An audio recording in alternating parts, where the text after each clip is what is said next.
Bom dia, Ana Júlia. Eu vou ler para ti o termo e padrão de esclarecimento para ter o registro disso, tá? Esta entrevista faz parte do projeto Documentando a Experiência da Covid-19 no Rio Grande do Sul, desenvolvido no Arquivo Público do Estado do Rio Grande do Sul, e tem como objetivo registrar o cotidiano e a experiência subjetiva e profissional relacionada à pandemia e ao isolamento social, e as formas como isso tem afetado a população sul-rio-grandense. Você tem a liberdade para decidir se participará ou não e pode solicitar interrupção ou desistir a qualquer momento. Pode autorizar a divulgação da sua identidade ou solicitar que ela seja omitida. O conteúdo da entrevista será utilizado para fins de pesquisa, educação e cultura e será divulgado na internet para que você e outras pessoas tenham acesso aos resultados. Não há custos ou compensações financeiras pela participação. Caso você sinta cansada, triste ou confusa, podemos parar a entrevista e, se for do seu desejo, retomá-la em outro momento. Se você não se sentir responsável, se você não se sentir confortável para responder alguma pergunta, podemos passar para outra. Se for do seu interesse, você poderá definir um prazo para o início da divulgação de sua entrevista. Tá bom? Então, se tu achar que tem alguma pergunta que tu não queira responder, sinta-se à vontade. Então, algumas perguntinhas formais antes. Você está esclarecida quanto aos objetivos da pesquisa e quanto à forma como a entrevista será feita? Sim. Você concorda que sua identidade seja revelada na divulgação do material ou prefere que seja usado um pseudônimo? Pode divulgar. Você concorda que as informações prestadas nessa entrevista podem ser utilizadas e divulgadas para fins culturais, educacionais e de pesquisa e que as mesmas sejam disponibilizadas na internet? Sim. Você autoriza o uso de sua imagem no caso de divulgação do material? Sim. Você está ciente de que tem o poder, neste ou em qualquer momento até o fim dessa entrevista, de definir a partir de que prazo seu depoimento poderá ser disponibilizado para pesquisa? Sim. Certo. Então, vamos começar o roteiro propriamente dito que a gente elaborou. Primeira coisa que a gente queria saber é como é que você foi convidada para compor o grupo de trabalho de gestão da crise, né? Como é que tem sido essa participação? Acabei assumindo essa posição no comitê de dados logo nas semanas iniciais em que ele foi constituído. Primeiramente, ele era composto só por alguns pesquisadores do DE, em virtude de uma demanda específica de uma projeção de cenários possíveis que a secretária, a então secretária de Planejamento, Lene, fez aos pesquisadores, diante do crescimento e do surgimento de casos no Brasil. Isso foi por volta de 17 de março. Na ocasião, por demanda do subsecretário Gilberto, foi colocada uma tarefa ao Departamento de Planejamento, então eu estava lotada lá, que fosse feito uma matriz de risco sobre a possibilidade de interrupção de um conjunto de serviços públicos do Estado em virtude da pandemia, em virtude da, então, paralisação que estava sendo decretada, na época era o decreto 5550, eu acho, o primeiro decreto, assim, mais vinculado à paralisação de algum conjunto de serviços e colocou bastante gente em teletrabalho. Então, em virtude desses primeiras medidas governamentais, foi solicitado a elaboração dessa matriz de risco. Como eu tinha trabalhado, coordenado metodologicamente e trabalhado amplamente no planejamento plurianual de 2023 no ano anterior, em 2019, eu tinha bastante conhecimento sobre tenho bastante conhecimento sobre o conjunto de serviços que o Estado oferta, e, portanto, facilitou com que eu executasse essa tarefa da matriz de risco. em conjunto com alguns colegas também do DEPLAN, do DE, alguns colegas do DECAP, todos esses da Secretaria de Planejamento.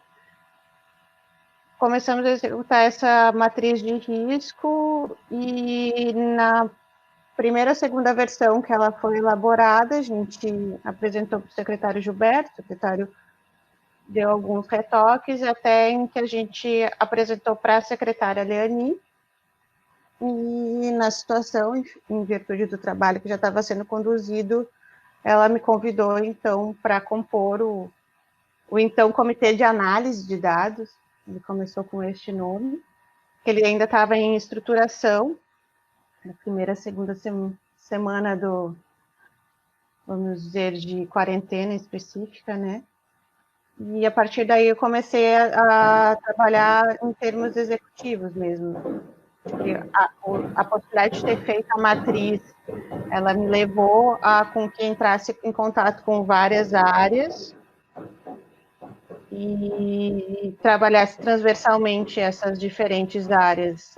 Depois a matriz foi levada a ser validada pelos constituídos grupos de trabalho do Comitê de Dados. E, claro, dali surgiram outros trabalhos e seguir com esse perfil de trabalho bem transversal a diferentes temáticas. A matriz depois foi bastante utilizada no início da pandemia, porque conseguiu mapear um conjunto de riscos em diferentes temáticas do Estado, segurança, educação, riscos econômicos, da atividade econômica, evidentemente riscos em saúde. Um trabalho bem bacana, não consigo me lembrar quantos, mas acho que 54 riscos foram levantados, foram validados com as secretarias também, passou pelos secretários, foi levado a gabinete de crise, começou a servir, foi um dos primeiros trabalhos a mapear a situação mesmo no Estado e identificar também um conjunto de medidas que já estavam sendo tomadas no Estado para atacar esses potenciais riscos, tanto de paralisação como riscos de efeitos negativos sobre a população. Então, no primeiro mês e meio do Comitê de Análise de Dados, à época, Comitê de Dados, essa matriz serviu bastante para organizar o trabalho. E também depois foi apresentada ao governador, e o governador, inclusive, apresentou para ministros palacianos da Presidência da República. Ela, inclusive, foi utilizada como base para uma elaboração de matriz de risco nacional. E acabou não sendo, enfim, dentro do cenário de organização ou falta dela, do Ministério da Saúde na condução da pandemia, acabou não sendo efetivada uma matriz nacional, mas ela serviu de base para a construção de uma estratégia nacional, inclusive. Então, foi assim que eu entrei no Comitê de Dados. E de que maneiras a tua atuação como gestora foi modificada pelo contexto da pandemia e também as próprias rotinas da administração pública estadual, no que tu percebe e conhece? Acho que a primeira questão é que o meu tempo se tornou 100% dedicado ao Comitê de Dados, que fez com que, à época, eu estava no Departamento de Planejamento, era coordenadora de uma divisão, e acabei tendo que me afastar das atribuições dessa divisão, porque simplesmente a gente se tornou 100% gestão da pandemia mesmo. Era uma rotina, acho que viabilizada pelo teletrabalho, sem dúvida, mas também tem o ônus do teletrabalho, porque tu começas muito cedo e não tem hora para acabar, não tem noite, não tem final de semana. Acho que foram, talvez até junho, foram dias de trabalho sem descanso mesmo. Quando a gente tinha um domingo, era talvez o domingo durante o dia, mas de noite já tinha trabalho. Então, a rotina, sem dúvida, foi foi extremamente alterada, não só por estar fazendo teletrabalho, mas pela quantidade de horas dedicadas, pela interação direta com grupos de gestores de mais alto escalão, que é algo que a gente nunca teve, tanto contato direto, eu tinha algum contato bastante no Deplan em virtude de apresentações de trabalhos mais vinculados ao planejamento mesmo, mas eu nunca tinha assessorado diretamente uma secretária, no caso, ou o secretário Gilberto também. E, claro, depois vir assessorar o próprio gabinete de crise quando teve a publicação, enfim, entrou em voga o modelo de distanciamento controlado, que começou ali em maio, no caso. Então, para mim, mudou muito, inclusive, o meu perfil, acho, de trabalho. Eu, como outros colegas, tinha um perfil mais de trabalhar no back-office, né? A gente não aparecia muito, não se expunha muito em contato com comunidade, enfim, entidades, enfim, autoridades. E o trabalho no comitê de dados mudou totalmente o meu perfil, assim. Acabei ficando respondendo e entrando em contato com muita gente para fazer esse meio de campo para, enfim, tanto poder o comitê de dados atender as demandas de estratégias e políticas e respostas de enfrentamento à pandemia, mas também um meio de campo para depois adaptar o atual modelo que a gente implementou de gestão da pandemia, assim, que é o modelo de distanciamento controlado. Então, constante contato com o empresariado, claro, sempre assessorando, nunca não tenho poder nenhum de decisão, sempre é tudo submetido ao gabinete de crise, mas é bastante diferente do que a gente costumava fazer antes, né? Que era um trabalho bem mais de back-office mesmo. E Retaguarda. tu tem uma lembrança das primeiras notícias que tu recebeu sobre a Covid e também sobre em que medida a administração pública estadual conseguiu se preparar quando veio as primeiras notícias da China e da Europa sobre a Covid? Como é que foi esse conhecimento? Acho que eu estava mobilizada à época, tanto profissionalmente como particularmente, porque à época minha mãe iria fazer uma viagem, então eu a todo custo ficava lendo notícias para demovê-la da ideia de viajar, que foi a muito custo eu consegui. Só quando, de fato, começou a ficar mais próximo.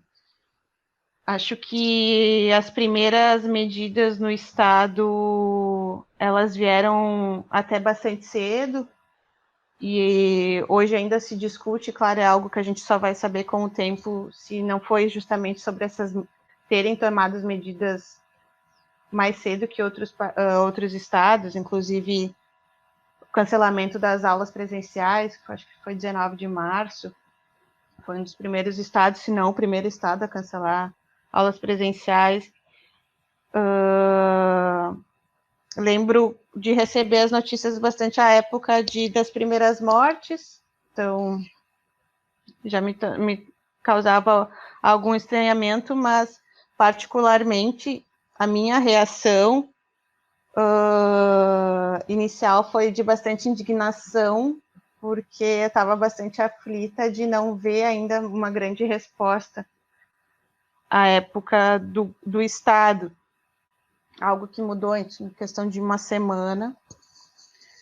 Mudou bastante, mas eu lembro da preocupação que eu tinha em relação a ter ou não ter álcool gel disponível para, enfim, para higienização, ou mesmo ter ou não ter a higienização das salas. Isso foi tudo uma questão de uma semana, mas eu lembro bastante que na terça-feira, se eu não me engano, tinha saído numa terça-feira, dia 17 de março, de que poderia passar a teletrabalho os grupos de risco. Então, já foi um alívio, assim, em relação a colegas de mais idade ou colegas com algum tipo de risco enquadrado. E nesse sentido teve uma resposta, mas eu lembro que eu discuti, inclusive tive um episódio até, claro que eu me arrependo, mas eu entendo pelo sentimento à época, acho que eu praticamente disse que eu larguei meu cargo, eu ia largar a coordenação, porque eu disse que eu me negava a trabalhar presencialmente, eu estava muito apavorada na época. E teve um episódio que eu entrei na sala do meu diretor e falei que eu largava a coordenação, que eu não queria mais, que se era para trabalhar presencialmente, porque à época os coordenadores teriam que fazer rodízio, então teriam que trabalhar presencialmente, então eu não trabalhava mais. Então eu largava a coordenação. Eu estava bem desesperada, preocupada bastante com a minha família, possibilidade, né, de vir a ser vetor de contaminação, embora eu more sozinha, mas eu estava, enfim, com receio do que era isso. Até hoje, enfim, esse receio se mantém. Então, eu lembro também de uma preocupação muito grande, e também nesse mesmo episódio em que eu disse que eu ia largar o cargo, eu fiquei muito preocupada e quase lideramos uma sublevação, brincadeiras à parte, mas muito preocupada com os terceirizados, porque a gente teria algum tipo de proteção do emprego, mas os terceirizados não teriam, então eu estava muito chateada de ter que manter algum tipo de funcionamento no centro administrativo e ter que manter terceirizados lá, né? Então, foi uma discussão que eu tive, então, na época, com uma colega que tem um papel de gestão na área de recursos humanos, que eu achava, enfim, que não fazia sentido e arriscado também a gente proteger só os servidores e não pensar em terceirizado. Com o tempo também, isso foi se organizando, né? Teve redução no quadro de terceirizados, mas em virtude do meu teletrabalho, enfim, desse privilégio que eu pude gozar, eu não sei como é que ficou a situação deles, na verdade. Mas eu lembro que a época foi revoltante, bastante revoltante. E como é que a administração pública estadual, daí se referindo não apenas à tua atuação, né, mas à administração de uma forma mais ampla, tem percebido os efeitos econômicos e sociais e sanitários da crise, né, de uma forma mais ampla? Aí envolve bastante um conjunto de decisões também. Isso, sem dúvida, tem um protagonismo tanto do governador, mas especialmente da então secretária do Planejamento, de conseguir trazer um modelo que pudesse ponderar tanto riscos à saúde como riscos econômicos. Então, é bastante claro que a gente não teve uma condução única da pandemia no país. E, por um lado, também, se houve algum tipo de discurso nacional, era muito mais pelos riscos e impactos econômicos. Então, foi bastante difícil e seguidamente tem que ser construído e ser alinhado uma percepção sobre os riscos e os efeitos que a gente tem tido em termos de saúde e economia.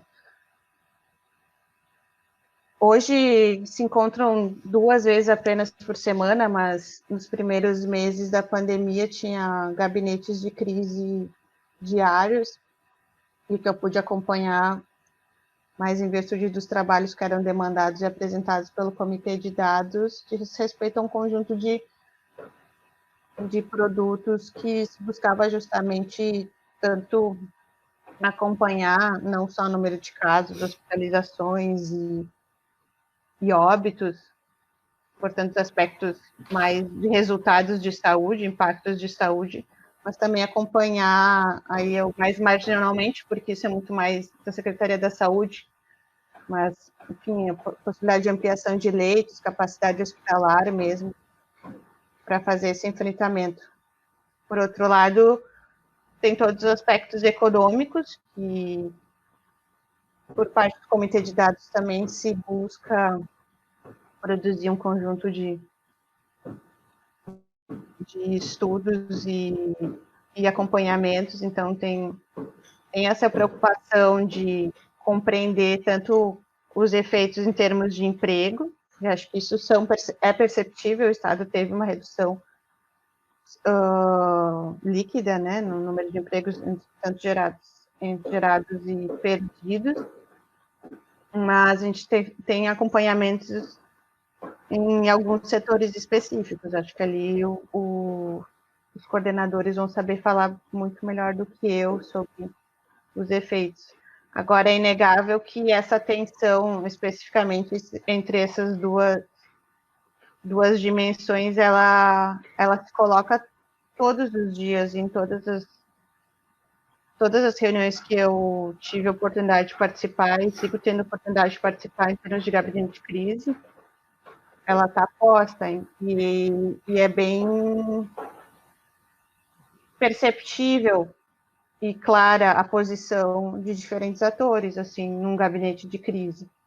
Nesse sentido, eu tenho que destacar mesmo, assim, a posição da, então, secretária Leani, do próprio governador, em chegar ao meio termo, e da secretária Rita Bergman, da Saúde, porque tiveram que, enfim, manter uma posição muito firme diante de um conjunto de posições contrárias ao tipo de estratégia que você está tomando, assim, sobretudo de manter um isolamento, não digo porque a gente não chegou a fazer isolamento, mas há uma redução da operação de algumas atividades para reduzir a circulação de pessoas, com um evidente impacto econômico, mas o impacto econômico que se entende ser menor do que o impacto econômico que viria, eventualmente, de um lockdown necessário, ou de uma perpetuação, enfim, da pandemia se arrastando por muito mais tempo, ou, enfim, de uma escalada sem controle de hospitalizações e óbitos, né? Então,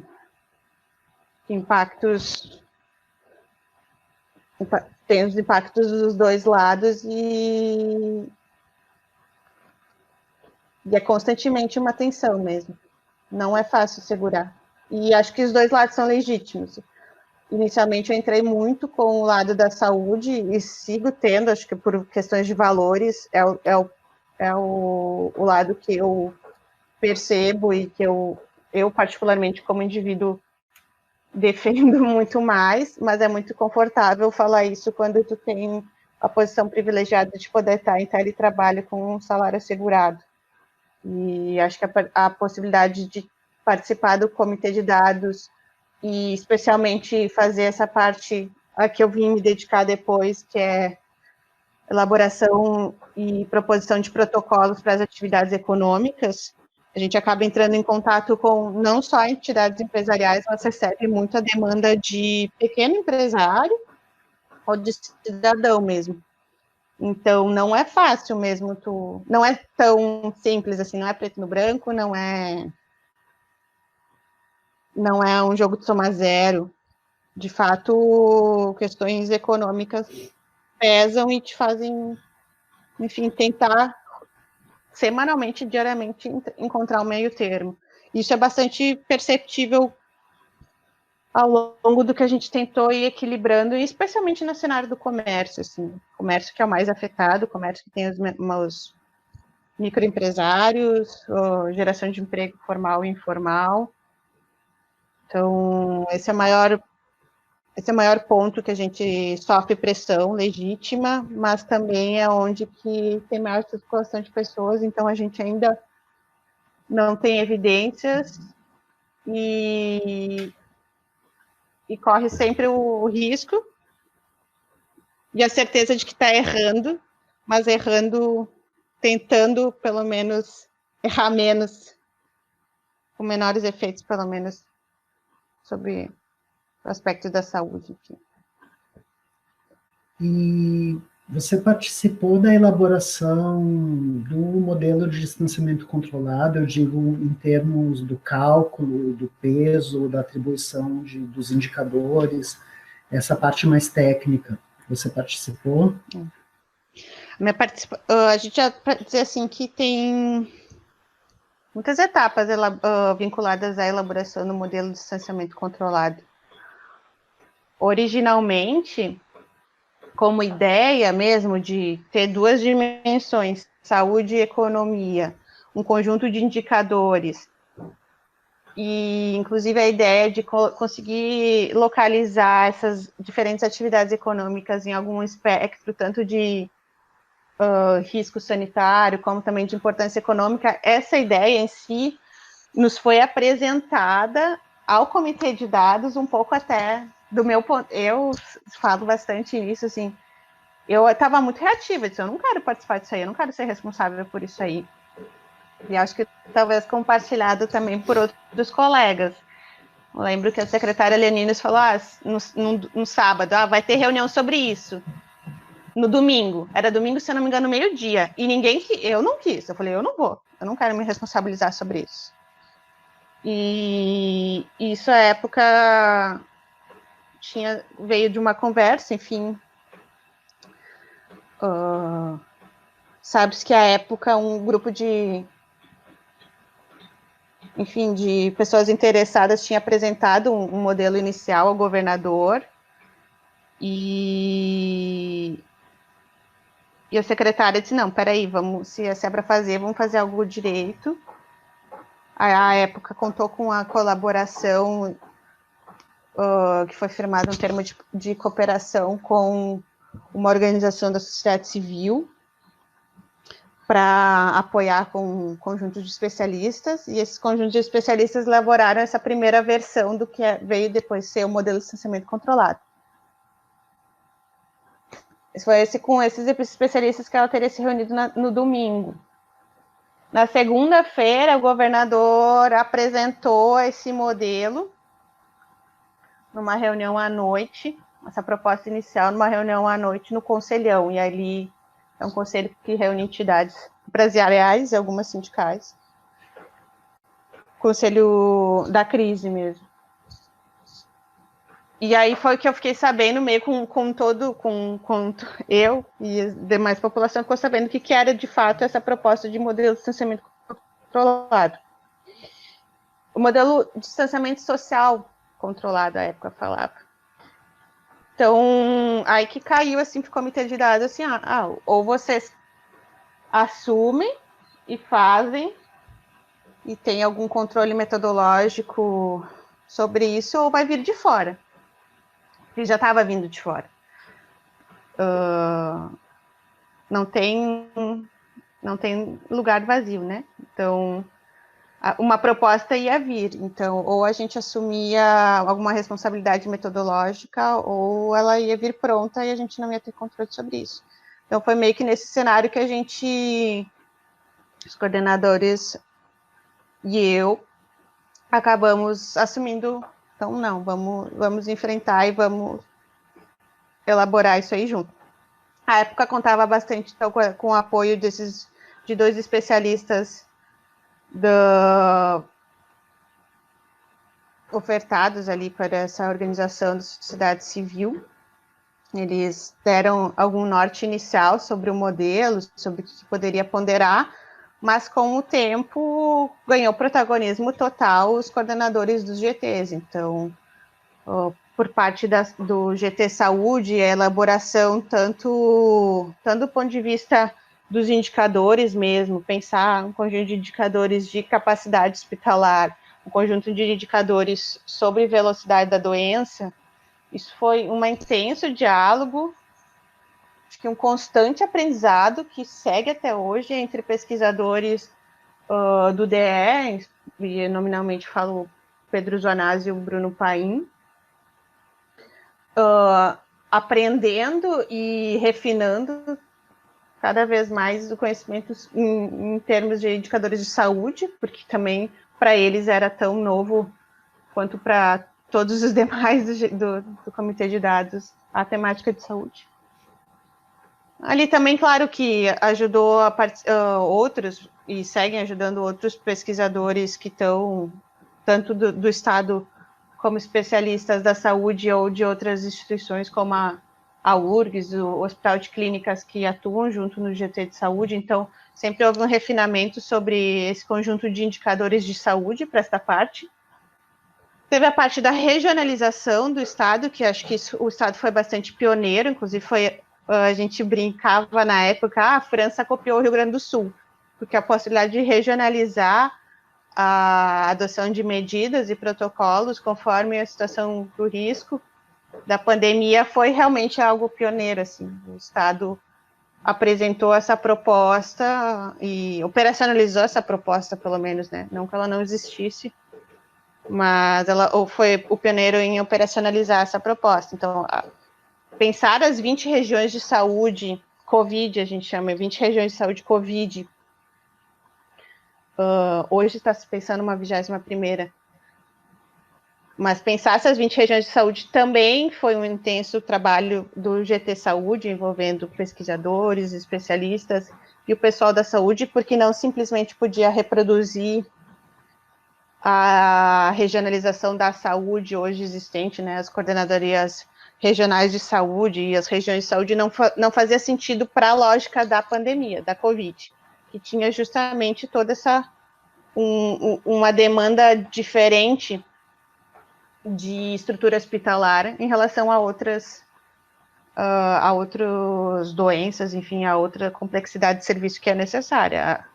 A rede não poderia ser simplesmente reproduzida, regiões de saúde, para a regionalização. Tinha que haver, e houve, né, um agrupamento diferente, sobretudo em relação às UTIs de referência. Então, teve essa etapa, teve etapa de indicadores, teve etapa de regionalização, teve a etapa importante também, que foi, então, como é que a gente vai ponderar o que é, de fato, atividade econômica por seu risco e a importância para a atividade econômica do Estado. Então, eu posso ter atividades econômicas que são muito arriscadas e também, mas pouco importante para o Estado, então elas poderiam, nessa lógica, ter um maior nível de restrição de atividade para evitar justamente essa circulação. Então, isso foi um outro conjunto de esforços que foram feitos. De novo, houve essa proposição genérica inicial dessa organização, com alguns artigos científicos que a secretária Leani tinha visto, enfim, artigos de fora que ela tinha apresentado para a organização meio que propôs um modelo, mas quem operacionalizou isso foi o GT de atividade econômica, então foi criado um índice setorial. À época, a gente conseguiu executar rápido, porque uma das pesquisadoras estava usando um dos indicadores de risco das atividades econômicas para a própria tese de doutorado dela, então casou coincidentemente isso, então conseguiu-se fazer essa ponderação de riscos de atividade e importância da atividade econômica para o estado do Rio Grande do Sul. Inicialmente queria se fazer para as regiões, seria mais justo, só que evidente que para as regiões teria uma complexidade muito maior, né? Tem 20 regiões com 20 não, muito mais, né? Hoje são mais de 110 atividades que a gente tem protocolos específicos cada uma, então imagina, era inviável. Teve isso. Mas o que eu fiz? Eu entrei mais na parte de proposição de protocolos mesmo, que seria justamente assim, como, dado todo esse cenário, o que a gente vai abrir, como é que a gente vai abrir.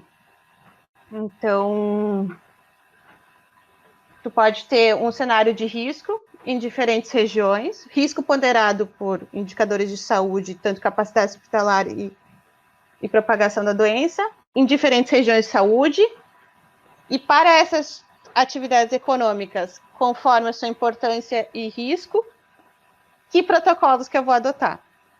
Então, também contando com a ajuda desses especialistas disponibilizados por essa organização da sociedade civil, mas especialmente estudando protocolos de outros países e de outros estados, coisas que a gente já tinha, a gente acabou chegando à redação de um conjunto de protocolos obrigatórios. Então, isso acho que, de fato, foi, de repente, a minha contribuição mais direta, de fato, está nisso. São os protocolos gerais mesmo. A gente conseguiu juntar ali, tanto com base nessa experiência de outros países, com base na nossa própria experiência, porque a gente leu bastante os decretos que vieram sendo elaborados ao longo do tempo, né, de março a maio.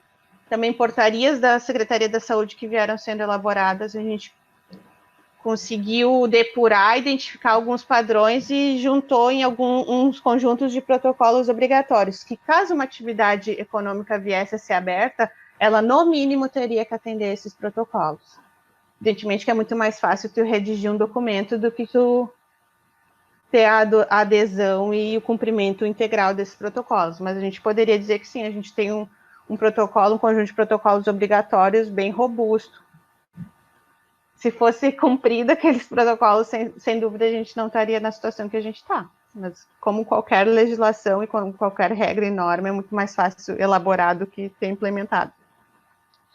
Mas o protocolo, enfim, tem esses obrigatórios. Depois, claro, teve e tem constantemente revisado. Todas as semanas a gente leva de novo a discussão, tanto da equipe técnica, saúde e comitê de dados, como do gabinete de crise, a revisão dos protocolos por atividade econômica. Então, para elaborar esses protocolos por atividade econômica, que seria mais ou menos o quanto que essa atividade vai abrir e como ela vai abrir, se ela vai abrir só com um delivery, só com uma teleentrega, ou se ela vai abrir só por teletrabalho, teleatendimento, ou não, ela vai ter um atendimento presencial, mas a gente chama um presencial restrito, porque ainda assim é um presencial, mas está restrito pela adoção de protocolos de higiene, protocolos de uso de máscara, protocolos de distanciamento. Então, ainda assim, mesmo que presencial, ela tem restrição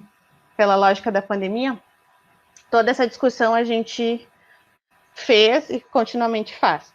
Inicialmente, ela foi colocada a consulta pública, né?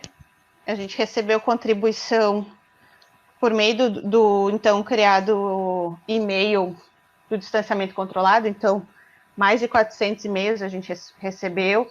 A gente classificou, codificou, identificou tipos de protocolos que a sociedade, ou as entidades, ou os empresários, a maioria foi cidadão, se manifestava se tivesse alguma atividade, era necessário que tivesse. Então, muita gente falava do uso da máscara à época, isso foi lá no final de abril, início de maio, então, muito questão do uso da máscara. Então, isso ensejou a elaboração um pouco dos protocolos iniciais, nada muito fora do que a gente já tinha, mas depois esses protocolos, já por atividade econômica, foram também encaminhados aí num grande planilhão, que é o que a gente já trabalha até hoje. A gente submeteu a entidades empresariais e a quem mais quisesse. Então, recebemos vários de microempresários também, e inclusive de sindicatos e alguns cidadãos que quiseram mandar o preenchimento dessas planilhas. E, bom, para essas atividades, como você acha que tem que abrir já na lógica das bandeiras? Porque acho que é importante dizer também que o modelo gaúcho, ele não adotou essa lógica de retorno progressivo em fases que eu vou avançando ao longo do tempo. Na verdade, a diferença também de todos os outros modelos é que o modelo que foi criado aqui, ele não era faseado.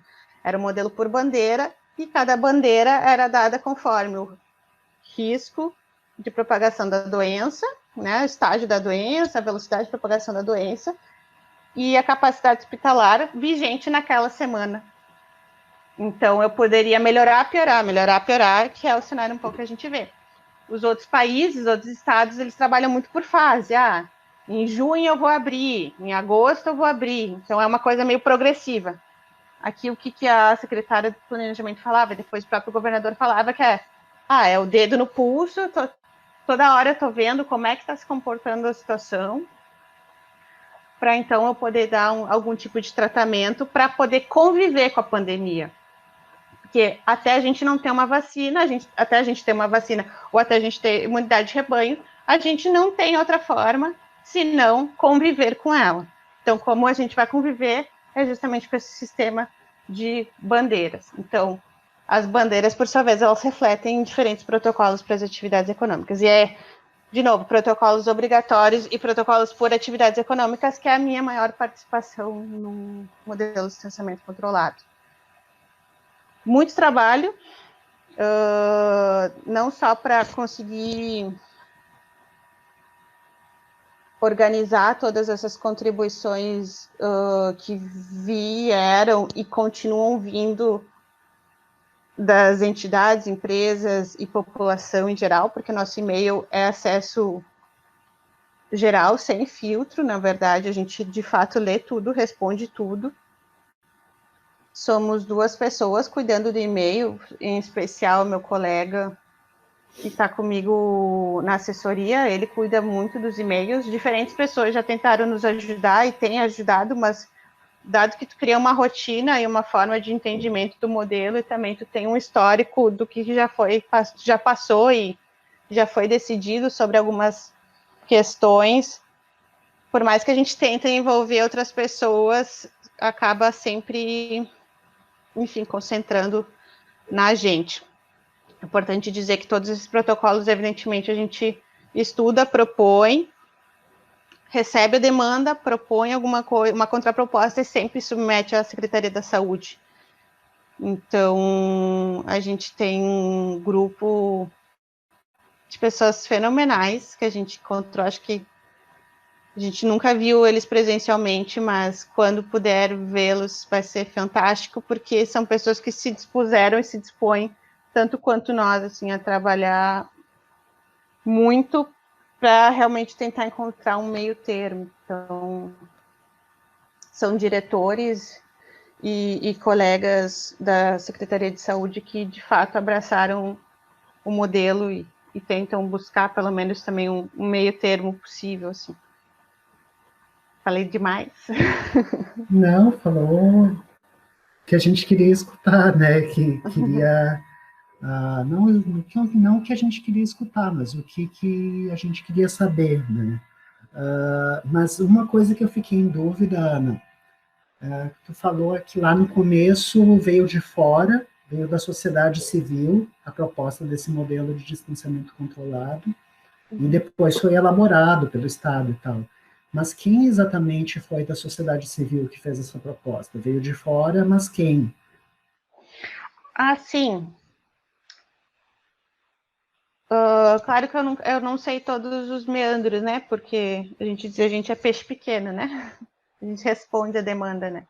Mas houve esse episódio, enfim, de primeiro fechamento, março, abril, inicialmente para o estado inteiro, e depois se manteve o fechamento mais na região metropolitana de Porto Alegre. E eu posso estar equivocada, né, na versão que eu vou te colocar aqui, mas é o que eu entendo que aconteceu, e por escutar pelos lados, assim, mas um grupo de empresários disponibilizou ao governador, olha, a gente te ajuda a fazer um modelo que seja possível encontrar um meio termo entre fechar tudo e abrir tudo. E foi feita essa proposta apresentada para o governador, e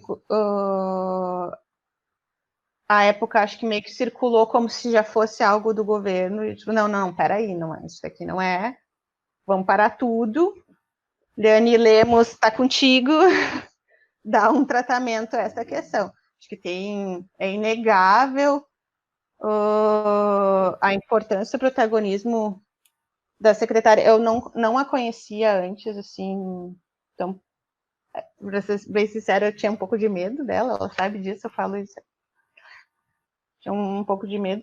Não a conhecia antes, mas é inegável o protagonismo dela, assim, em abraçar isso com unhas e dentes, contar com a equipe, isso é incrível, assim, a consciência de que ela tem da qualidade da equipe com quem ela conta no comitê de dados, e acho que tem que deixar registrado, formado especialmente por pesquisadores da antiga Fundação de Economia e Estatística, e é evidente que eu falo isso com um pouco de viés, porque sou da Fundação de Economia e Estatística, então acho que isso é bem interessante que juntou a pessoa certa com a equipe certa.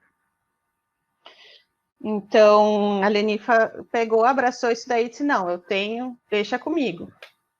Eu tenho os caminhos, acho que ela é uma pessoa muito bem articulada, por ser de fora também, ela teve muitos caminhos de com quem conseguir negociar e conseguir o apoio para operacionalizar isso. Então, esse grupo de empresários, a princípio, apresentou uma proposta, mas foi dito isso, não, peraí, a gente vai fazer, mas a gente vai fazer a partir daqui de dentro, para a gente ter algum controle também sobre o que for adotado de decisão. Essa organização da sociedade civil, ela nos apoiou evidentemente sem custo, assim como outras organizações, elas têm feito termos de cooperação com o Estado e disponibilizaram especialistas, que seguem disponibilizando especialistas ao comitê de dados e a outros comitês. Então, acho que isso, em época de teletrabalho e webconferência, está muito mais simples do que antigamente. Tinha que ter um ônus para trazer especialistas. Hoje, acho que isso se viabilizou. Então, foi bem importante essa participação deles. Inicialmente como uma ideia geral do modelo, mas eu acho que ali o comitê de dados conseguiu, de fato, abraçar isso com mais qualidade até do que, talvez, os próprios especialistas e a própria secretária achou que viesse. Assim, o pessoal abraçou e não, vamos fazer isso. Então, de início, assim, acho que foram talvez 2 ou 3 semanas em que a gente teve mais uma orientação por parte desses especialistas, mas a resposta sempre foi dada qualitativamente em termos de conteúdo por parte de quem era do comitê de dados. Assim. Então, a ideia, de fato, veio muito do conhecimento da Liane com esses artigos internacionais, eu não consigo me lembrar direito quais são. Tinha um do MIT, mas tinha outro também que já falava sobre essa ideia de regionalizar os diferentes medidas, né, o peso de medidas de restrição nos países, em diferentes regiões do país, e tinha outro, não consigo lembrar qual.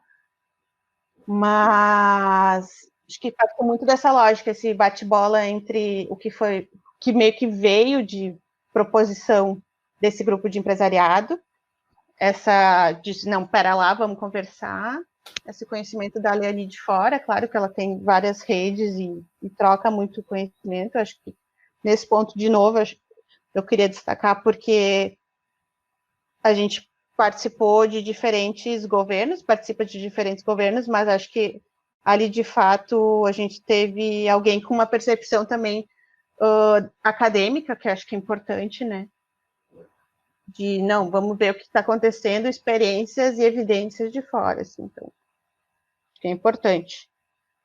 Claro que nem tudo, por mais que a gente fale que tudo é baseado em evidências, no âmbito da pandemia, a produção clara de evidências, termos de evidências científicas ainda estão sendo produzidas, a gente não tem, a gente tem experiências, A gente não tem muitas evidências, né, científicas.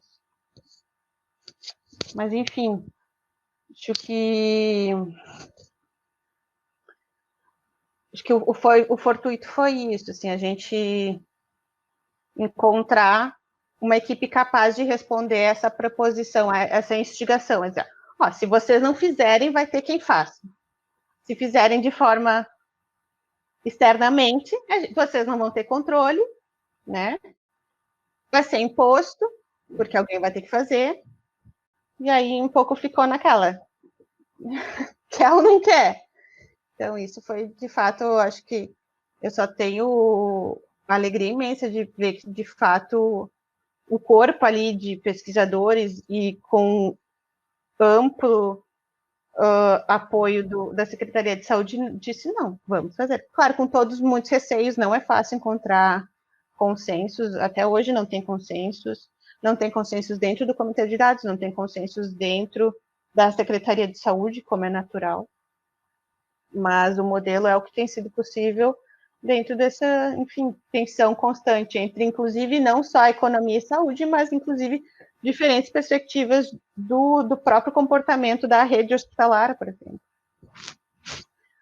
Se vai ter leito ou não vai ter leito suficiente, se entende que a nossa rede aguenta ou não aguenta, enfim, não é consenso. Então, é uma experiência bem interessante também de transversalidade e intersetorialidade, eu acho. Acho que isso é bem importante de destacar.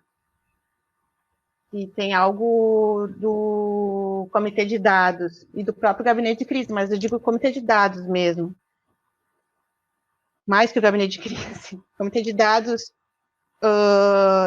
tem como experiência exitosa e espero que fique como legado. Acho que do ponto de vista dessa equipe, em especial que vinculou saúde e planejamento, mas também eu sei de outras experiências muito exitosas que vinculou planejamento com Secretaria de Justiça, Cidadania e Direitos Humanos, ou mesmo Secretaria de Trabalho, Assistência Social. Então, essa intersetorialidade eu acho que fica como o maior legado do Comitê de Dados, e algo que sempre se buscou em outras iniciativas, pela minha experiência também do Departamento de Planejamento, na época do PPA, iniciativas de constituição de redes de planejamento. Acho que essa aproximação com o perigo de batendo a porta e a necessidade de encontrar respostas realmente aproximou secretarias, aproximou problemas, soluções e acho que criou um canal de comunicação muito bacana entre planejamento, em específico ali são os pesquisadores, e as secretarias finalísticas mesmo. E eu acho que isso vai continuar, talvez o maior legado em termos burocráticos mesmo, de estrutura organizacional do Estado, espero, e estou confiante no que depender das pessoas, isso vai continuar para além da pandemia. Ana, a questão seguinte que eu ia te fazer, na verdade, em boa medida tu já respondeu, que tem a ver com as pressões dos diversos grupos de interesse, né? Tanto empresariais, sindicais, acadêmicos e tal. Então, sobre isso tu já falou. Mas um pouco que eu fiquei, assim, me perguntando é se esse empresariado que ajudou a desencadear um modelo de distanciamento controlado não é o mesmo que hoje em dia está questionando esse sistema, né? O que tu acha a esse respeito? É exatamente isso ou estou exagerando? Como é que tu vê essa questão? Eu acho assim, de novo, eu não conheço todos os meandros da história, a gente é operador do sistema, né? A gente participa, a gente tem contato, mas a gente não está. Quem recebe saberia responder melhor do que eu. Evidente, são os atores de alto escalão, né? Mas esse empresariado em específico me pareceu e me parece que ele era ligado a alguns setores que não foram exatamente afetados pelo modelo, e não por causa da pressão, mas pelo padrão de atividade mesmo. Então, era muito pelo... Eu posso estar errada, tá? Mas, assim, acho que eram mais pessoas vinculadas, tipo, construção civil e indústria. Não é que o modelo atendeu a eles, mas dentro do risco de atividade, dado que são, enfim, pessoas que são sempre as mesmas pessoas que se colocam no lugar, especialmente a indústria, se for ver pelo risco de... o indicador de segurança da indústria ele é mais elevado do que um indicador de segurança da educação, da saúde, evidente, né? Do transporte, enfim, de outros setores, do comércio. Então, esse setor em específico, ele apresentou uma solução, enfim, se disponibilizou. Volta e meia ele aparece de novo ofertando soluções, mas não me parece que sejam eles exatamente. Acho que questionamento legítimo, reitero, é legítimo, mas a gente tenta também fazer o meio termo. Ele vem mais hoje do comércio, né, que é o mais afetado, em virtude, de novo, do tipo de circulação que o comércio provoca, não só no estabelecimento comercial, mas em transporte, na circulação em centros, né, uma circulação mais concentrada. Tu tem um nível de controle sobre as pessoas que circulam no local infinitamente menor do que tu tem dentro de uma indústria, em que sempre são as mesmas pessoas que frequentam, muitas vezes com o transporte da empresa. Então, numa eventualidade de um caso positivo na indústria, tu consegue pelo menos ter uma monitorada nos demais casos, tu consegue isolar aquela pessoa, tu consegue colocar em quarentena. Agora, no comércio, se eu frequentei uma loja, estava positivo, contaminei uma, quantas outras pessoas estavam circulando ali? Essa é a grande questão do comércio, né? Eu acho que hoje ele é bastante questionado nesse sentido, porque é inegável que afetou o comércio. Agora, a gente, do primeiro momento do modelo até hoje, a gente evoluiu em várias percepções em relação ao comércio. Inicialmente, o comércio estava aberto na bandeira amarela e laranja, que são as bandeiras de baixo e médio risco, mas era vetado, os primeiros decretos, tu vai ver isso, primeiras portarias da saúde vetava a prova de vestimentas, a prova de acessórios, a prova de calçado, e os provadores estavam fechados. Com o tempo também, e isso a gente pediu já 3 consultas ao comitê científico, que é um outro comitê do gabinete de crise, que é composto só por especialistas mesmo de universidades e médicos, epidemiologistas, microbiologistas, veterinários, enfim, especialistas mesmo da sociedade. A gente fez várias consultas a eles. A primeira consulta foi justamente nessa questão do comércio. Existia uma pressão bastante legítima, de novo, do setor. Olha, eu estou aberto, mas eu não posso, né, não podem provar e tal. Então, se reconhece a ignorância também, a gente não sabe, eu do planejamento não tenho essa informação, se existe uma possibilidade de transmissão ou não, por diferentes tipos de tecido. Inicialmente a gente está sempre construindo as evidências. O pessoal da saúde também sempre foi muito legítimo de dizer assim, eu não tenho essa informação. Então, a gente peca pelo excesso, inicialmente foi feito. Bom, outros países vetaram a prova de vestimentas, eu vou vetar também. Não se tinha mais evidência sobre isso, mas existia um cuidado, né? Uma cautela, talvez em excesso. Então, com o tempo, o comércio ele foi recebendo progressivamente um tratamento de flexibilização conforme fosse possível. Então, foi liberar bandeira amarela e laranja, vermelha e preta fechada. Aí foi liberado, dali a pouco, provas de vestimentas, provadores, desde que não fosse de tecido, enfim, foram progressivamente liberados. Chegamos à bandeira vermelha, quando é natural que a pressão venha quando de fato haja uma bandeira vermelha, né? Então, inicialmente estava totalmente fechado, com o tempo a gente abriu para ter pelo menos uma teleentrega, um comércio eletrônico, então os trabalhadores poderiam ir até o local para receber algum tipo de demanda e poder enviar por delivery, por teleentrega. Com o tempo a gente também, seguidamente, recebendo o pedido, e assim, no mínimo por semana são uns 4, 5 pedidos de diferentes associações, CDL, Cindy Lojas, AGV, enfim, são muitas associações. De novo, legítimo, mas a gente tem o cuidado. Agora chega próximo às datas comemorativas, Dia dos Pais, natural que seja uma data importante para o comércio e natural que venha a pressão. Do ponto de vista da equipe técnica, é importante dizer que a gente sempre apresenta uma análise técnica do pedido.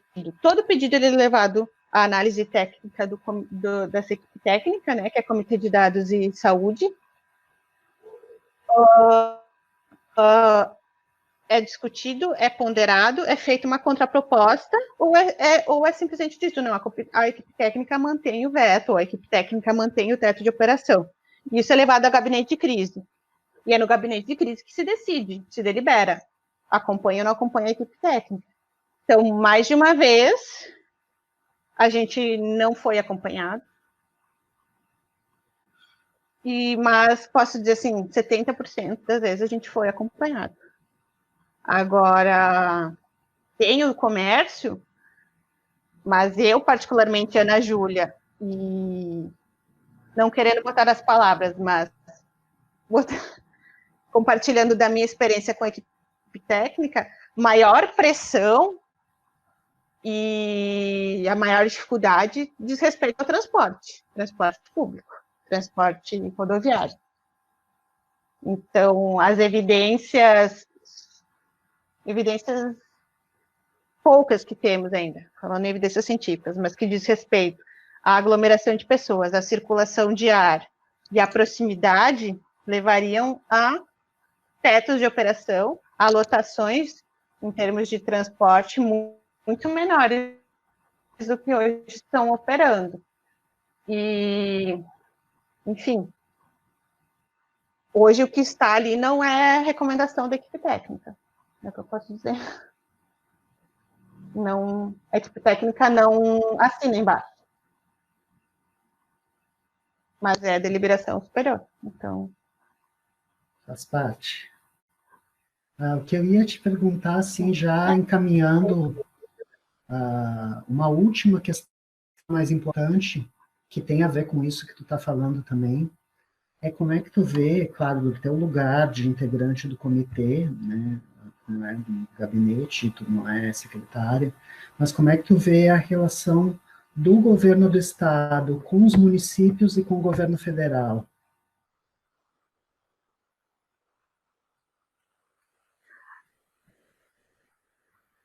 Sim, a gente está especialmente agora vivendo um momento em que eu, particularmente,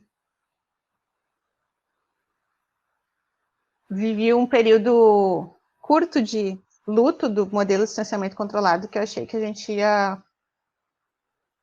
falecer antes, mas, de fato, a gente chegou ali a 3 meses, o que dentro de uma estratégia, de fato, é sucesso, assim, porque ninguém quer fechar estabelecimento comercial, ninguém se sente confortável com isso. Eu mesma, várias vezes, sofri com isso. Agora eu tenho aniversário amanhã e eu precisava comprar um presente e eu fui atrás e digo, ai meu Deus, a loja está fechada. Não sei quem fui. Então, tu se sente responsável e mal por isso, é evidente. Mas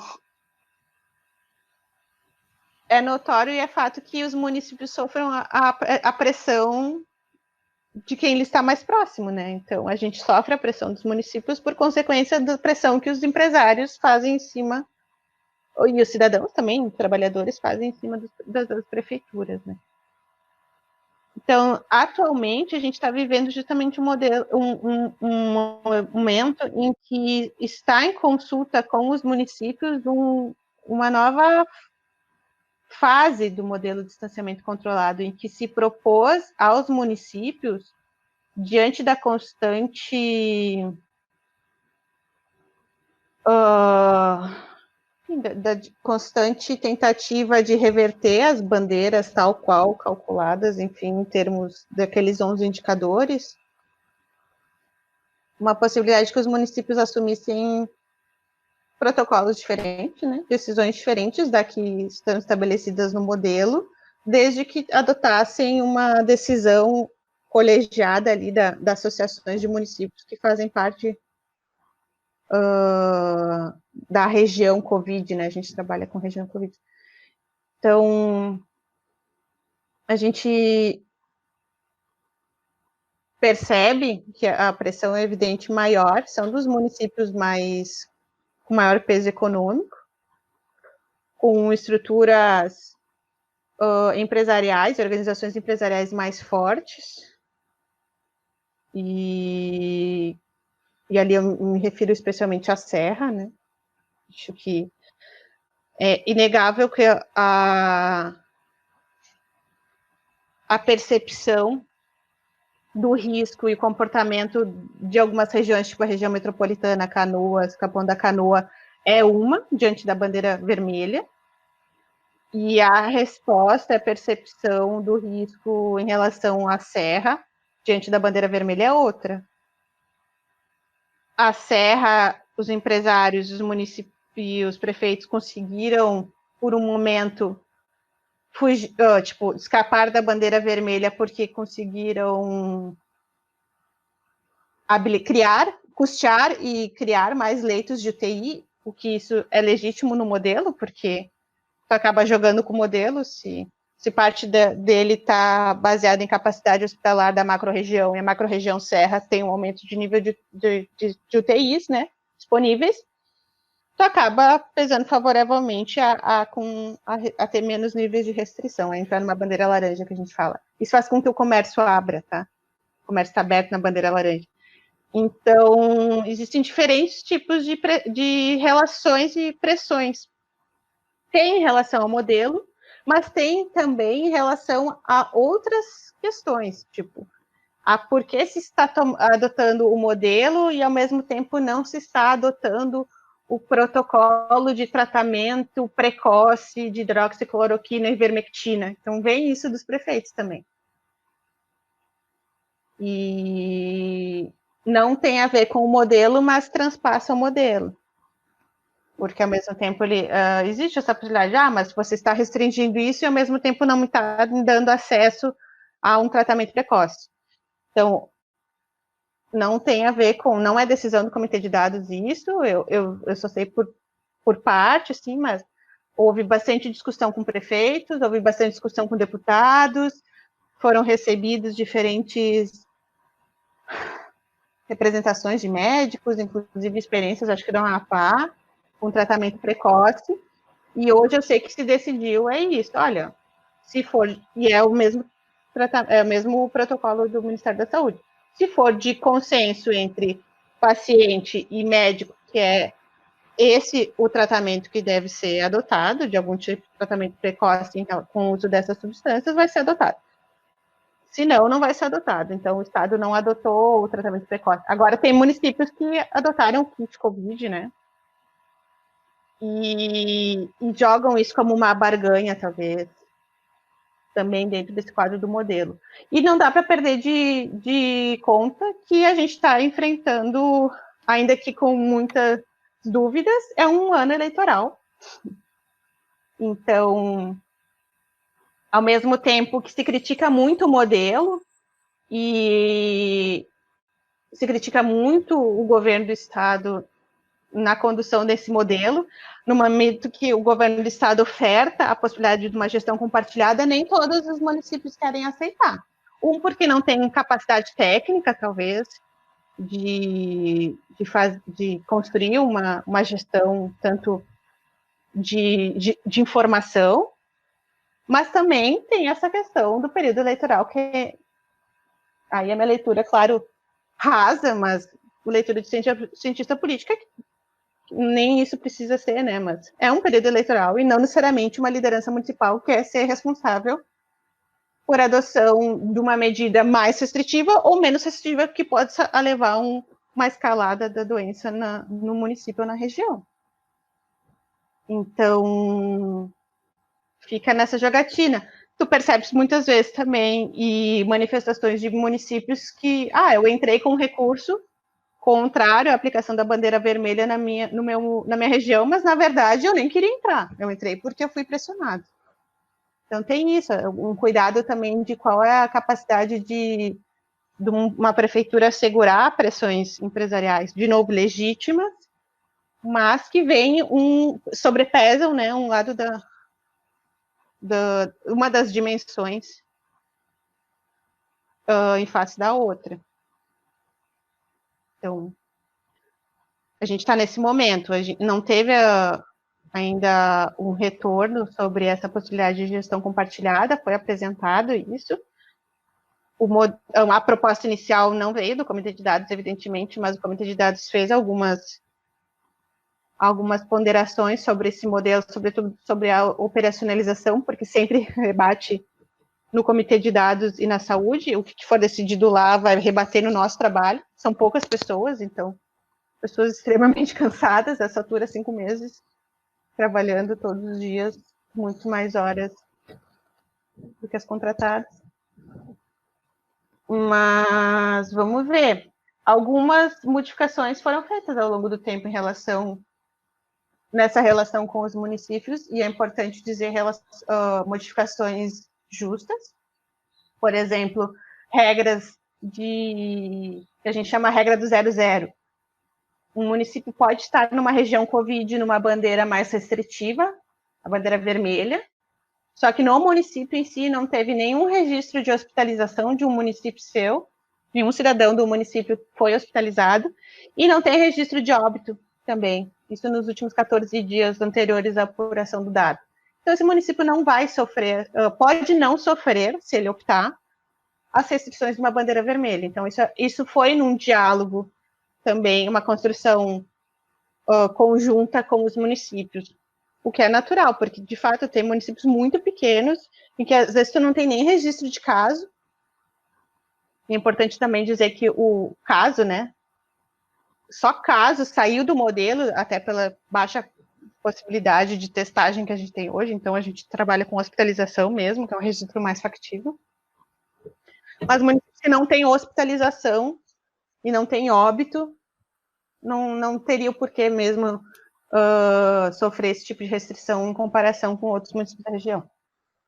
Então, isso foi uma regra que foi adotada nesse diálogo com os municípios, também foi regra adotada no diálogo a possibilidade de recurso. Então, super legítima também, mas o recurso toma, talvez, se o modelo inicialmente foi maior motivo de cansaço, recursos hoje realmente a gente faz com muito afinco, especialmente o pessoal da saúde e meu colega Felipe estão vinculados nisso, mas o pessoal fica bem cansado, porque é ao longo do final de semana que tem que fazer, né? Então, entram 60 recursos de municípios, tem que ler documentos de mais de 30 páginas, tem que ler, tem que responder, tem que ir atrás das informações, enfim, é bem cansativo.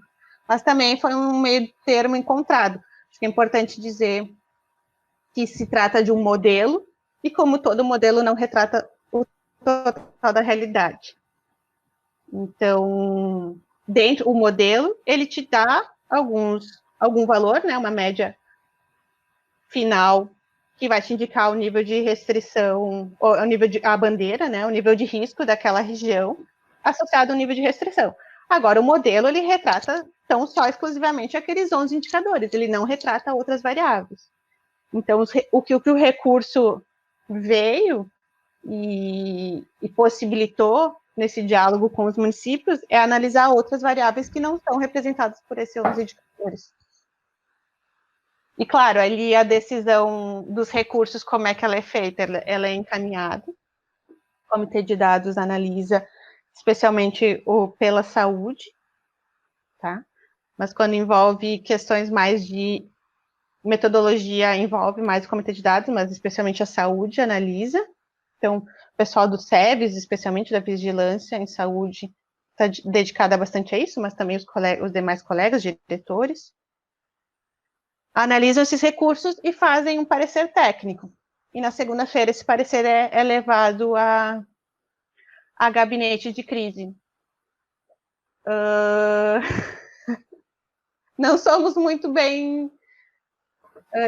não é muito acolhido, assim, vamos dizer assim, a gente sempre sai com o copo meio cheio ou meio vazio, depende do dia, assim. Mas é natural.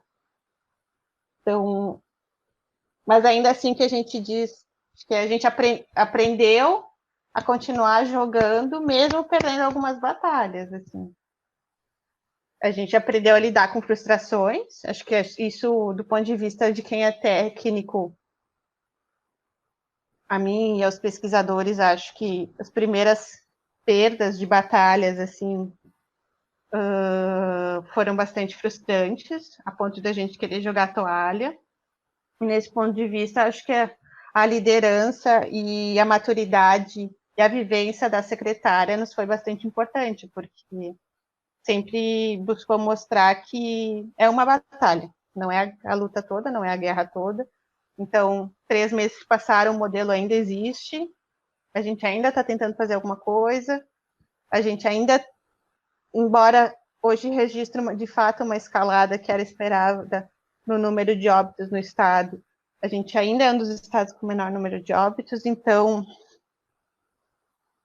é aquele contrafactual que a gente nunca vai poder mensurar, mas é o que pelo menos a gente tenta se apegar, é que a gente perdeu algumas batalhas, mas ainda assim a gente tem um modelo que está segurando e que registra hoje o menor número de óbitos. Espero que a gente consiga manter esses bons resultados.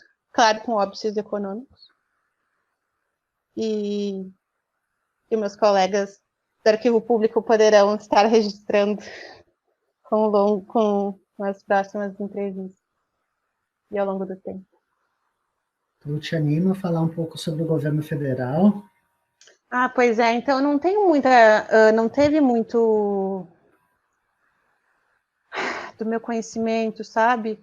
Então, eu te relatei de início, né, por parte de comitê de dados, da minha experiência, teve aquele primeiro momento em que teve essa aproximação em relação a apresentar a matriz de risco, e o próprio modelo de distanciamento controlado foi apresentado ao governo federal, mas a relação com o governo federal, ela é muito maior com o pessoal da Secretaria da Saúde, sobretudo na habilitação de leitos, envio de recursos, então o pessoal do orçamento, saber dizer mais, houve liberação de orçamentos.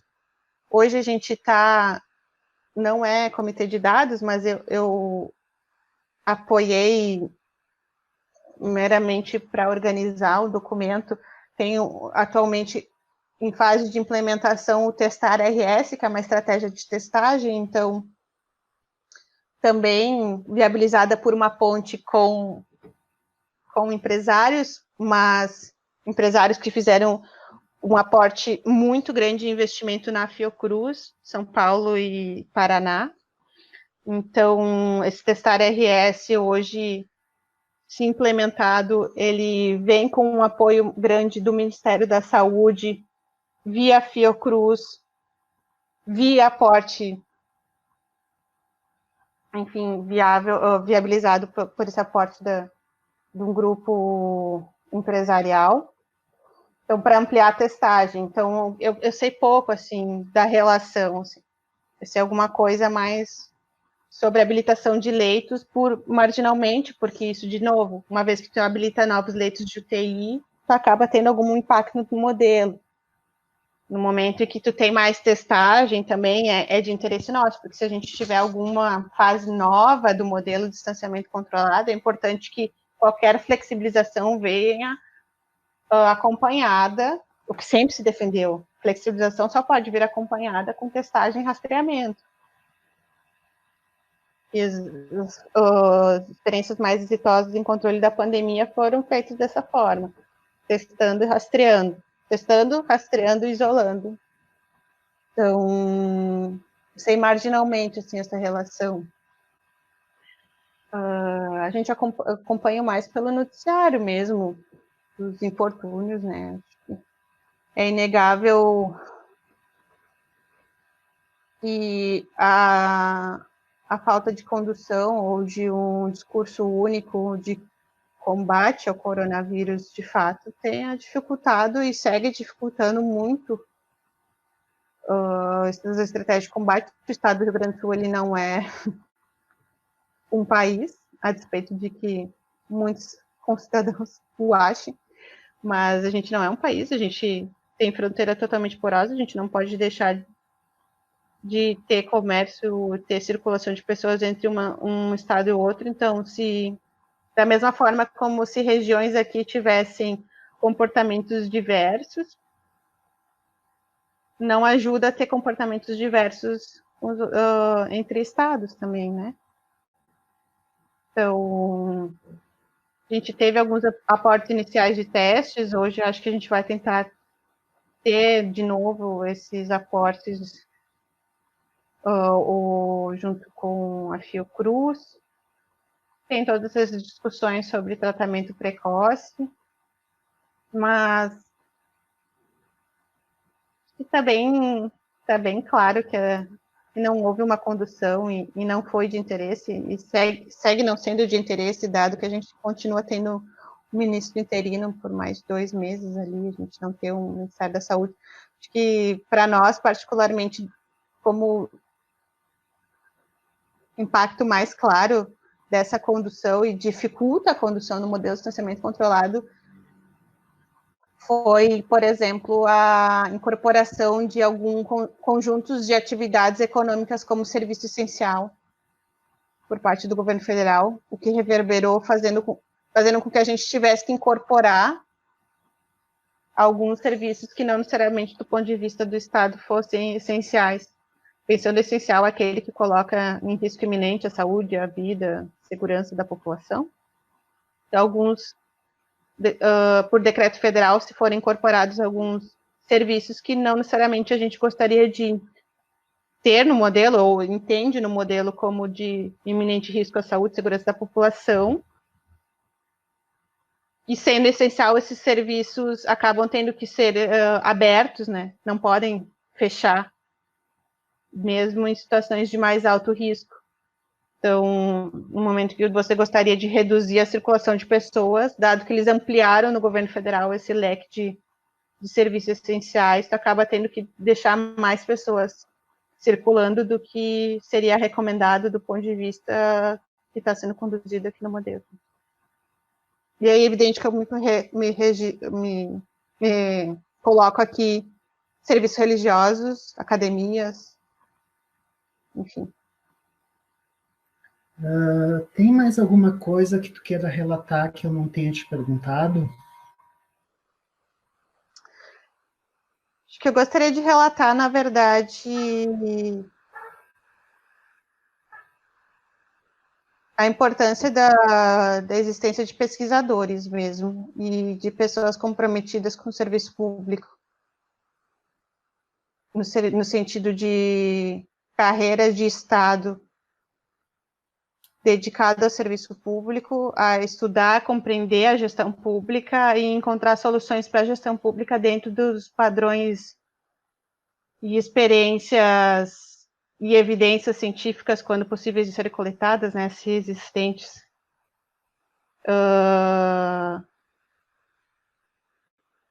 Isso tem que ficar registrado. Depois de anos que a gente enfrentou um constante desmembramento e desconfiguração de um conjunto de instituições de pesquisa, tanto a nível estadual como a nível federal mesmo, e contestação do papel da ciência, contestação do papel do pesquisador.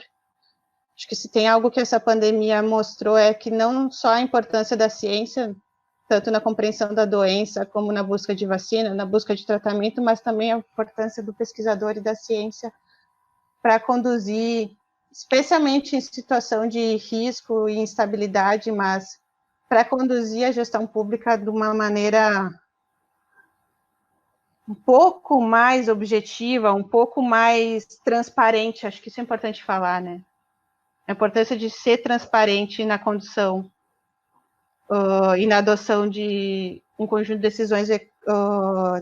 decisões políticas, ao fim e ao cabo, mas que tem impacto em toda a sociedade. Então, não consigo imaginar, ou não quero imaginar como seria a condução da pandemia no Estado sem o Comitê de Dados, sem o apoio do Comitê Científico, com os seus especialistas também, sem a abertura do governador aos pesquisadores, sem, né, e sem o papel e o espaço que foi dado aos pesquisadores pela então secretária do Planejamento.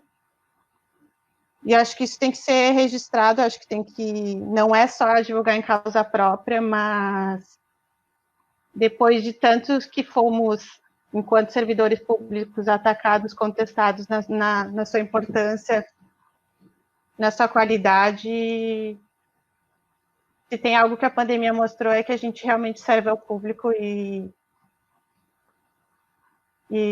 está disponível a servir tanto em tempos de pandemia quanto em tempos de calmaria. É para isso que a gente está aqui. E vamos seguir trabalhando para este governo, para os demais governos. Ojalá, fiquemos aqui. E mais, reitero, tem algo que o Comitê de Dados trouxe de positivo, essa intersetorialidade. Então, muita gente entrou em contato com a gente, com os pesquisadores do hoje Departamento de Economia e Estatística, mas outros especialistas também que tem em outros departamentos e secretarias. Acho que as pontes que foram construídas para enfrentar a pandemia e para seguir enfrentando, né, que a gente ainda vive essa pandemia, eu acho que elas estão bem firmes, assim, eu acho que elas vão continuar existindo e só tem a fortalecer. Acho que gestão pública e política pública baseada em evidência não tem que ser só um discurso, tem que ser uma prática constante. E acho que interessa também àqueles que defendem formas mais eficientes de condução do Estado, ou formas mais objetivas, mais claras, menos políticas. Acho que a política faz parte, né? A decisão é sempre a final política, né?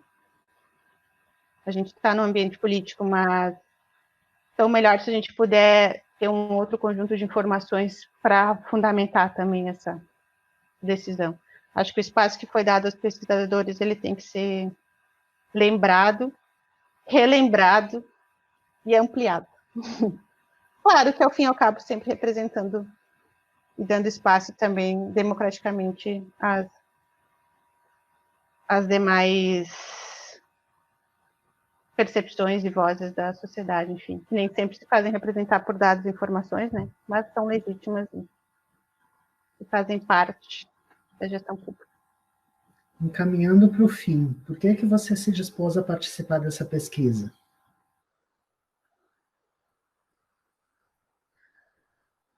Acho que por um sentimento de comprometimento, de novo, assim. Acho que é inegável, de novo, eu tenho um viés natural, que é por ter sido pesquisadora de uma fundação que teve seu trabalho e seu serviço público e sua utilidade ao público extremamente questionada e colocada em perigo muitas vezes, e segue, né, em perigo. A gente segue atuando sob liminar, mas o enfrentamento da pandemia, ele foi, sem dúvida, amparado, feito com o esforço de muitos pesquisadores, não só da ex-Fundação de Economia e Estatística, mas de outros pesquisadores e outros servidores de fundações que foram extintas, mas que, mais uma vez, mostram a sua importância, né? E acho que tem que ser registrado isso, que é importante contar com aqueles que estavam ao seu lado. Acho que sempre tem que ter um espaço também para revisar. Acho que, como pesquisadora, a gente sabe que nenhuma das fundações era perfeita, mas tem algo que, novamente, fica registrado em uma época de constante incerteza, de risco, de instabilidade, é a importância de tu ter uma possibilidade de ter algum tipo de método, algum tipo de coleta de informação, algum tipo de coleta de dado e análise e tomada de decisão para conduzir situações desse tipo de situação, mas outros tipos de situação que têm impacto sobre a economia e a sociedade. A importância, enfim, de contar com pessoas que estudam isso, que consigam traduzir outras experiências e apoiar os tomadores de decisão para tentar, pelo menos, errar menos, né? A gente não está acertando, a gente está errando menos. Eu acho que essa é a tentativa.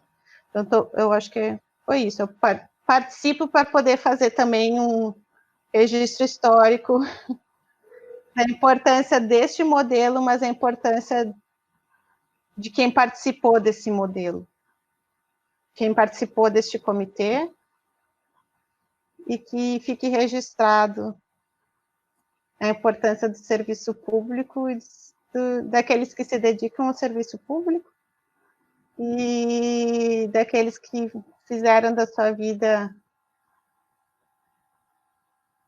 servir o público mesmo, desde o ponto de vista da pesquisa, desde o ponto de vista da gestão mesmo, diretores, coordenadores, enfim. Muita gente envolvida, né? Vale registrar que o Comitê de Dados, ele contou ali no seu início com mais de 140 pessoas. Natural que ao longo do tempo vá reduzindo, mas, enfim, são muitas pessoas dedicadas a encontrar uma possibilidade de errar menos. E assim preservar vidas, né? A gente está falando de vidas, ao fim e ao cabo. E você gostaria de estabelecer um prazo mínimo para tornar público este depoimento? A gente pode dizer que 24 horas só para ajeitar meu cabelinho. Não, fica público, né? Acho que o registro é público, nada que foi falado aqui tem alguma sensibilidade, alguma confidencialidade. Tá bom, então.